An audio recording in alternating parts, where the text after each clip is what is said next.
ஓம் சாந்தி. இன்று அறிவோமா ஆன்மீகம் பகுதியில் வெற்றிகரமான வாழ்க்கைக்கான 3 நம்பிக்கைகள் என்கிற தலைப்பை பற்றி பார்க்கலாம். நாம் பொறுப்புகளை ஏற்றுக்கொண்டு அவற்றை நிறைவேற்றவும், உறவுகளை சரியானபடி நிர்வகிக்கவும், தொழில்முறை காரியங்களை வெற்றிகரமாக செய்யவும் நம்பிக்கை என்பது அவசியமானதாக இருக்கின்றது. தன்னம்பிக்கையாளர்கள் எந்த ஒரு சூழ்நிலையையும் வெற்றிகரமாக எதிர்நோக்கி மகிழ்ச்சியுடன் வாழ முடியும். நம்பிக்கை என்பது தன் மீதும் இறைவன் மீதும் பிற மனிதர்களிடம் என்றும் 3 இடங்களிலும் தேவைப்படுகின்றது. ஏதாவது பொறுப்புகளை ஏற்றுக்கொள்ள வேண்டிய அவசியம் வரும் பொழுது கண்டிப்பாக ஏற்றுக்கொள்ளுங்கள்.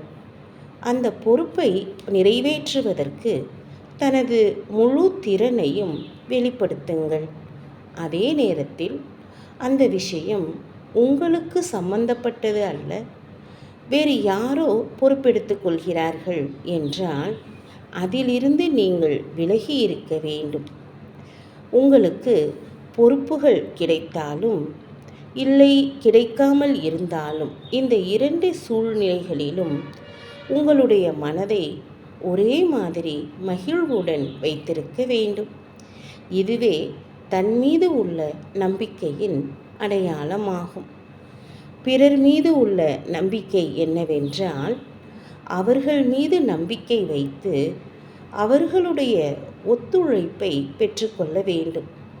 அப்போது பல காரியங்கள் விரைவாகவும் சுலபமாகவும் நடக்கின்றன. பிறர் மீது நம்பிக்கை வைப்பது என்றால் குருட்டுத்தனமாக நம்ப வேண்டும் என்று அர்த்தமல்ல. அவர்களுடைய திறன்களையும் சிறப்புகளையும் பார்த்து என்ன செயல் நடந்து கொண்டிருக்கிறது என்பதை கவனித்து நம்பிக்கை வைக்க வேண்டும். அவர்களுடைய சிறப்புகளை நாம் மதிக்கும் போது அவர்கள் நம்மிடம் உண்மையாகவும் நேர்மையாகவும் இருக்கின்றார்கள். இதுதான் அவர்களுக்கு நம்மீது நம்பிக்கையை உருவாக்குவதாகும். அதாவது நம்பிக்கையை தானம் செய்வது ஆகும். அவர்கள் மீதான நமது நம்பிக்கை அவர்களுக்குள் வேலை செய்கிறது. இப்படி நாம் ஒருவருக்கொருவர் உண்மையாக உதவி செய்வதற்கு கற்றுக்கொள்கிறோம்.